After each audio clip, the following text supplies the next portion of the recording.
A question that I like to ask occasionally when I meet people to have an interesting conversation and to better understand how their brain works, what they value in life, is to ask who would be the person you would have dinner with if it could be anyone. And usually I like to divide this question into two parts. So one part is if that would be a historic figure who is no longer alive, and the second part is who that person would be who is actually still alive, probably well known that that person piques your interest.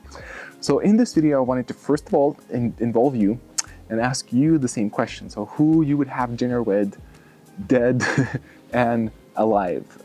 Who would you choose out of everyone? And so first of all, let me know, your answer in the comments. I'm really interested to know. And I'll share with you what are the most common answers I hear from people, and also I'll share my answer through this video. But before I do so, stop the video, go to the comments, answer the question, choose your individuals. I'm really interested to know, and then come back here and let's continue the video. So I'm giving you a few seconds. Enough to scratch my face. Okay, and let's continue. So a lot of people, it really depends, who that person is, how much time they spend asking themselves what is interesting to them, how much of an expertise they have. The more common answers I would get are Buddha, Jesus, which are interesting answers. Some people would say Hitler because they're interested to know, who was the person really behind Hitler. And obviously sometimes you would get some more unique answers depending on the expertise of the people. But the answer that I give usually, and that answer hasn't changed for the past few years. So the historic figure that is no longer alive, but I would like to meet is Jason Bourne. No, that we're not talking about fictional characters, and that would not even be it.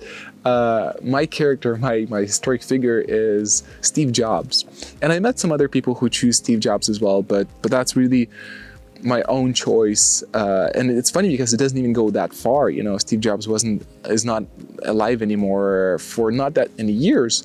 But the sad part for me is that so first of all, I became interested in Steve Jobs by reading the book called Always Start With Why, which is a video I just recently made about the most influential book in my life. And in that book, Steve Jobs and Apple are mentioned many times. So I became interested because I liked the book so much and I liked the stories about Jobs. I decided to go and listen to the audiobook of Steve Jobs' biography, which is a really, really nice book. And it just really, really caught my interest. I loved how Steve Jobs used to ask the question of why of everything. Why am I buying this chair and not that one? Why am I buying this table? Or why are we satisfied with the way mobile phones work or MP3 players work? He questioned everything, and I think that was his superpower. That's what drove him. He was not satisfied about so many things, and that drove him to do something about it. And I know that Steve Jobs is a controversial figure. I mean, he wasn't apparently a very nice person to work with, but then at the same time, he pushed people forward to really surpass their own expectations about themselves. There's many stories where he did that.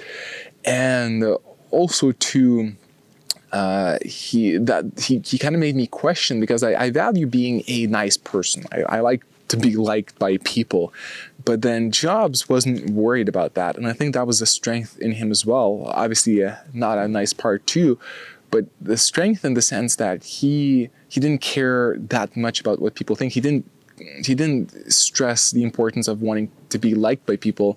And that allowed him, I witnessed through listening to his story, how that allowed him to make decisions which he wouldn't otherwise make. He made some difficult, unpleasant decisions which were important, and he pushed things forward, and wanting to be liked was not in his way. And I think that kind of inspired me I still try to be as nice to people as I can, but that made me question if that's really worth it all the time, or sometimes if it's not important to sometimes, be an asshole for the sake of the greater whole.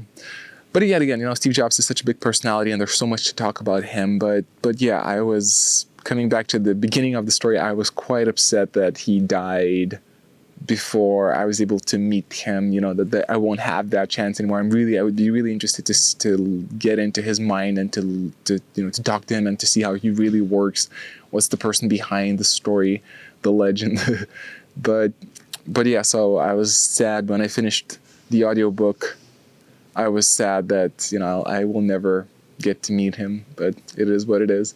But that's, he's number one in my list. And the other one is actually quite short. It's not I could elaborate, but I think the answer is pretty simple.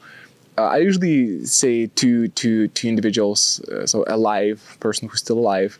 So it's Christopher Nolan or Christian Bale. Obviously both connected to Batman, which is a big figure in my life. How do you say that?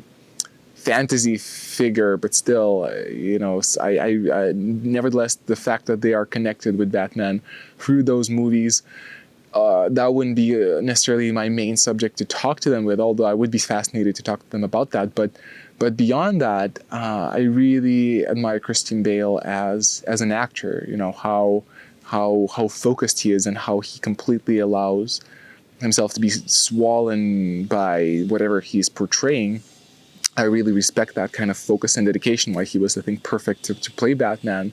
So I would be interested to talk to him and see how his mind works.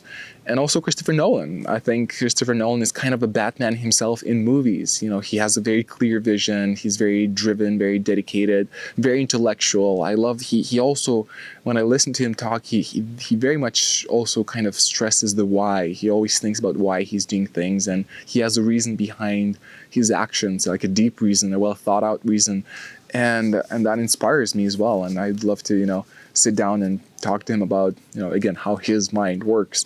And I'm sure, if I would think longer, I could decide and find some other people. But those are the first two that come to my mind. And I think I would definitely enjoy having dinner with them. A lot of people, I guess, are surprised that I'm not choosing martial artists, but at the same time, I met some quite legendary figures already. I had that wonderful opportunity, so it's not necessarily that much on my list, a priority to meet them. But yeah, I think in general, meeting incredible people is very inspiring and very beneficial because it shows us and reminds us of how much more we could actually be in our own lives. That these people are extraordinary, not just because they were born extraordinary, but it's because they worked their ass off and because they invested them so much in their own field, and they not only worked hard, but also they pushed the limits, pushed the barriers. Usually that's the common rule behind these individuals, and they have a certain mindset. They look at things differently, and I really love that about extraordinary people, and I love meeting them because you get a sense of that, and it reminds you that you can become an extraordinary person as well. So yeah, that's what I wanted to share in this video. But most of all, I really just want to include you in the process. Let me know what you think. So who are your individuals that you would choose, you would have dinner with, and why? Let me know in the comments. Looking forward to connect with you there, and I'll see you there.